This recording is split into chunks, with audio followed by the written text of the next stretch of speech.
नमस्कार. आपण ऐकताय आणि पाहताय आपल्या हे यूट्यूब चॅनल. मी गणेश तुकाराम शिंदे आपण सर्वांचं आपल्या या यूट्यूब चॅनलवर स्वागत करत आहे. तिकडं आखाती देशात युद्ध अद्याप थांबलेलं नाही.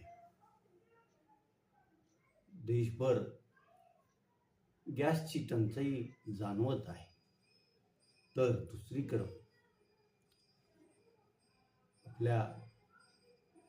आपण ज्या परिसरात राहतो, भागात राहतो, प्रदेशात राहतो, तेथील जनतेला मूळ प्रवाहात शासनानं यासाठी लढा देण्यात सोनम वांगचुक यांची परवा त्यांच्यावर लावण्यात आलेला रासुका मागे घेण्यात आला आणि त्यांची मग प्रदीर्घ काळ जेलमध्ये घालवल्यानंतर जोधपूर जेलमधून केंद्र सरकारने सुटका केली.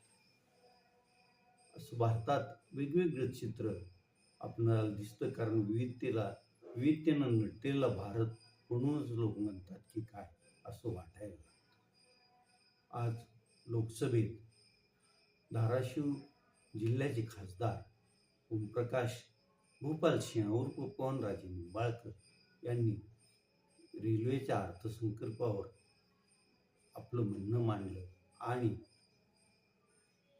धाराशिव जिल्ह्यात रेल्वेनं काय करावं याचंही त्यांनी आपल्या लोकसभेतील भाषणात स्पष्टीकरण केलं. तर माजी मंत्री डॉक्टर पद्मसिंह बाजीराव पाटील यांच्या दिवंगत पत्नी डॉक्टर चंद्रकलादेवी पद्मसिंह पाटील यांच्या स्मृतिशिल्पाच आज नवी मुंबईतील तेरणा अभियांत्रिकी महाविद्यालयाच्या प्रांगणात करण्यात आलं. तर असं आजचा दिवसातल्या जिल्ह्याच्या दृष्टीनं आणि गेल्या 2-3 दिवसात देशाच्या दृष्टीनं घटनांचा आहे, त्याच्यावर आपण सविस्तर चर्चा करू.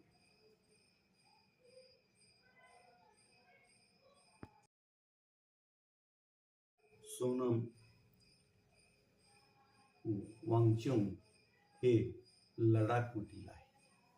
लडाखमध्ये त्यांनी अशी एक अभिनव शाळा ते चालवतात की त्याचं जगभरात कौतुक होतं. त्यांच्या त्या शाळेतील उपक्रमाबद्दल आणि वेगळेपणानं शाळा चालवण्यावर एक चित्रपट पण निघाला होता. 3 इडियट्स नावाच्या या चित्रपटात आमिर खान यांच्याबरोबर महाराष्ट्रीयन असलेला अभिनेता श्रेयस तळपदे पण तळपदेनं पण या चित्रपटात अभिनय केलेला होता. तर हे सोनम वांगचुक वेगळं रसायन आहे. त्यांना जसं नाविन्याचा ध्यास आहे, त्याचबरोबर आपल्या प्रदेशातील लोकांनी देशाच्या मुख्य प्रवाहात यावं यासाठी त्यांना योग्य ते मार्गदर्शन पण ते करत असतात. त्यांच्या या कामामुळंच नरेंद्र मोदी यांच्याच सरकारनं साधारण 2021 ते 2023च्या दरम्यान पूर्वी लडाख हे जम्मू काश्मीर राज्याचा एक भाग होता, परंतु मग ह्या तिन्ही ह्याचं विभाजन करण्याचा नरेंद्र मोदी सरकारनं निर्णय घेतला. काश्मीर, जम्मू आणि लडाख हे केंद्रशासित प्रदेश म्हणून जाहीर केले.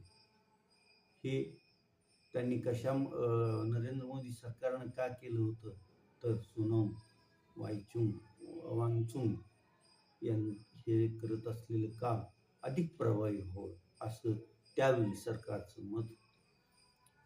विभाजन झालं, तिकडं काश्मीर आणि जम्मू इथं विधानसभा पण काश्मीरमध्ये विधानसभा पण स्थापन झाली आणि लडाखमध्ये आश्वासन देऊनही केंद्र सरकारनं विधानसभेची निर्मिती काही केली नाही. आणि हे विभाजन करताना लडाखच्या जनतेला जी केंद्र सरकारनं आश्वासनं दिली होती त्यातलं एकही आश्वासनाची पूर्तता झाली नसल्याचं लडाखच्या जनतेचं मत बनलं आणि त्यामुळं मग लडाखमध्ये आंदोलनं सुरू झाली, उपोषणं सुरू झाली. वायचुंग हे या उपोषणाला प्रोत्साहन देत आहेत, त्यांना तेथील तरुणांची माथेबढत देतात असं केंद्र सरकारचं मत बनलं आणि मग सोनम वायचुंग यांच्यावर 26 सप्टेंबर 2025 रोजी रासुका लावण्यात आला आणि त्यांना अटक करून त्यांची रवानगी राजस्थानमधील जोधपूर येथील कारागृहात करण्यात आली. सोनम यांना अटक झाल्याचे पडसाद लडाखमध्ये पण उमटले. त्याचबरोबर देशातील विचारवंतांनी पण याला प्रखर असा विरोध केला. शेवटी सोनम वायचुंग यांच्या पत्नी यांनी न्यायालयाचे दरवाजे ठोठावले. सध्या ते त्यांच्यावर लावण्यात आलेल्या रासुकावर त्यांना दोषी ठरवण्याच्या विरोधात सोनम यांच्या पत्नी उच्च न्यायालयात लढा देत आहे. त्या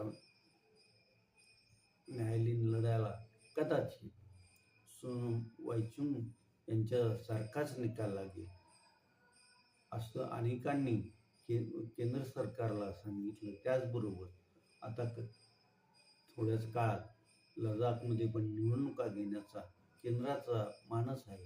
त्यामुळंच मग काही दिवसापूर्वी देशद्रोही असलेले सोनम वायचुंग केंद्र सरकारला ते देशद्रोही नसल्याचा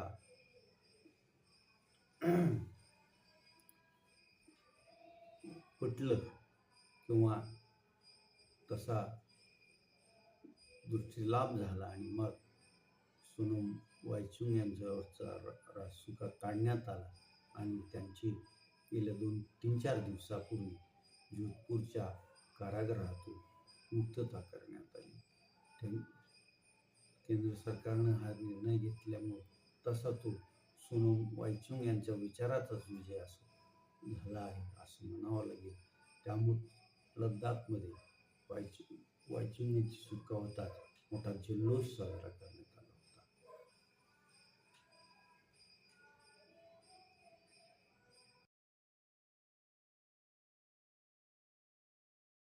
संसदेत निर्मला सीतारामन यांनी जो यावर्षीचा अर्थसंकल्प सादर केला आहे त्या संकल्पावर आता चर्चा संसदेत सुरू आहे.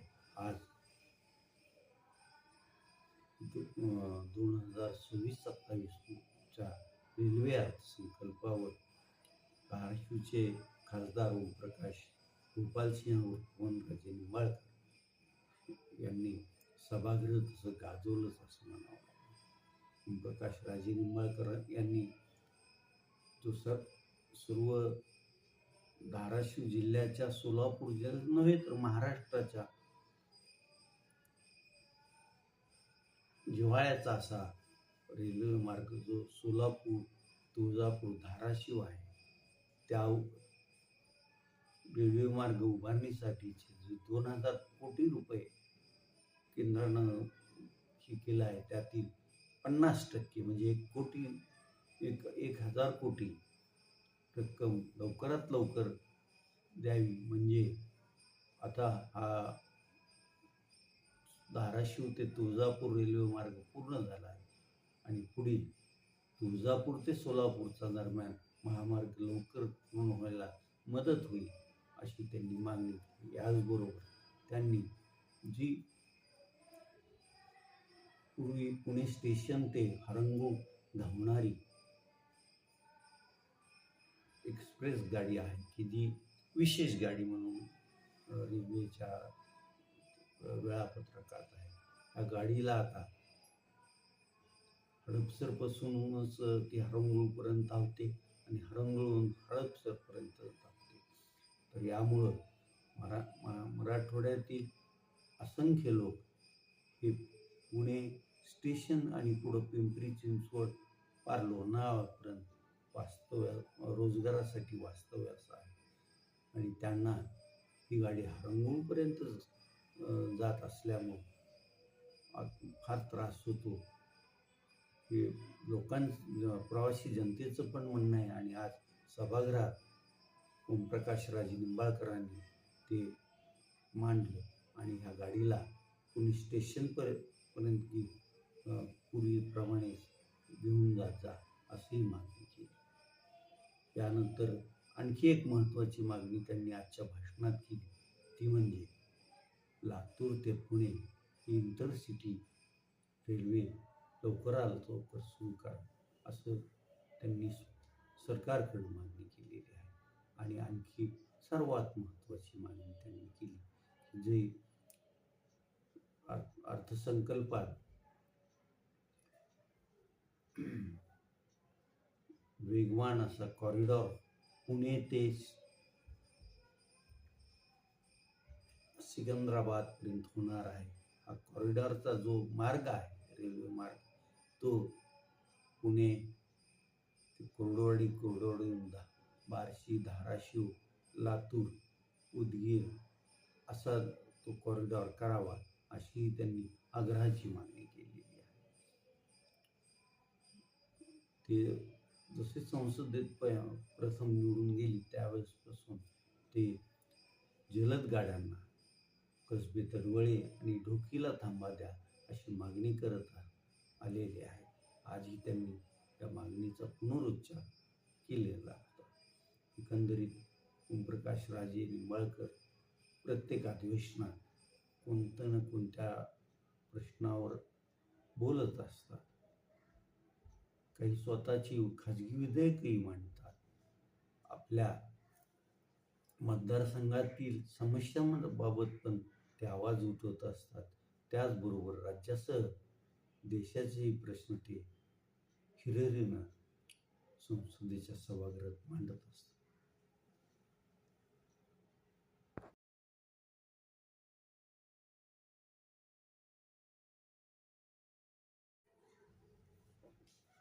जिल्ह्यात सर्वत्र आपली वेगळी छाप सोडलेली अशा डॉक्टर पद्मसिंह बाजीराव पाटील हे अनेक वर्ष मंत्री पण राहिले. ते ज्यावेळेस ससून मेडिकल कॉलेजमधून वैद्यकीय पदवी घेऊन आले, तर सुरुवातीला ढोकी प्राथमिक आरोग्य केंद्रावर त्यांनी काही काळ नोकरी केली आणि त्यांचं त्याच दरम्यान विवाह चंद्रकला देवी यांच्याबरोबर झाला. त्याही डॉक्टर होत्या. मग त्या काळात म्हणजे राजकारणाचा अजून प्रारंभ पण डॉक्टर पद्मसिंह पाटील यांचा झाला होता. त्या काळात ते दोघं तेर आणि धाराशिव या दोन्ही ठिकाणी त्यांचं राहत होते. चंद्रकला देवी ह्या धाराशिवच्या सिव्हिल हॉस्पिटलमध्ये काही काळ त्यांनी नोकरी केली आणि शहरात खाजगी प्रॅक्टिस पण त्या करत होत्या. मनमिळावू स्वभाव, शांत चित्तानं राहणं हे डॉक्टर चंद्रकला देवी यांचे गुणवैशिष्ट्य होते. पुढे डॉक्टर पद्मसिंह पाटील राजकारणात त्यांचा प्रवेश झाला. धाराशिव दाखवायच्या उस्मानाबादचे ते आमदारही झाले आणि मग ते चंद्रकला देवी मुलं यांच्याबरोबर डॉक्टर पद्मसिंह पाटील यांनी आपलं कुटुंब मुंबईतच आलं. चंद्रकला देवी पाटील या अनेक वर्ष जे हॉस्पिटलमध्ये सेवा करत वैद्यकीय अधिकारी म्हणून सेवा बजावत होते. त्यांचं मग 2007-8च्या दरम्यान निधन झालं. आणि सर्व जिल्ह्यात ज्यांना ज्यांना त्यांच्या स्वभाव गुणाची वैशिष्ट्य माहीत होती, जे त्यांच्या संपर्कात होते, त्या सर्वांनी त्यांच्या निधनाबद्दल हळहळ. तेरणा चॅरिटेबल ट्रस्ट मुंबईत जे तेरणा मेडिकल कॉलेज चालवतं, त्या मेडिकलच्या प्रांगणात आज डॉक्टर चंद्रकला देवी यांच्या स्मृतिशिल्प तयार करण्यात आलं आहे. त्या मेघडंबरीच्या याच्याखाली त्यांचं हे शिल्प आज बसवलेलं आहे. आज त्या स्मृतिशिल्पाचा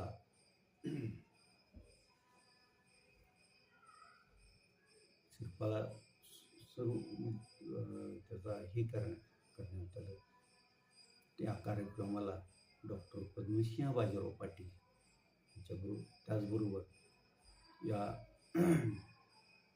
पुतळ्याचं अनावरण करण्याचा कार्यक्रम भाजपचे जिल्हाध्यक्ष, सोलापूर जनता सहकारी बँकेचे संचालक आणि सिद्धिविनायक ग्रुपचे सर्वेसर्वा दत्ता कुलकर्णी यांच्या हस्ते करण्यात आले. यावेळी जिल्हा परिषदचे माजी उपाध्यक्ष आणि सदस्य असलेले धनंजय सावंत, डॉक्टर पद्मसिंह आणि चंद्रकला देवी यांचे नातू मल्हार पाटील, तेरणा मेडिकलचा सर्व स्टाफ, विद्यार्थी तिथे उपस्थित होते. त्या हृदयस्पर्शी कार्यक्रमाच्या वेळी अनेकांना गलबलून आल्याचं पण सांगितलं. आता आपण इथंच थांबूया. तुम्ही आपल्या यूट्यूब चॅनल सबस्क्राईब करा, लाईक करा आणि कमेंट्स पण. धन्यवाद.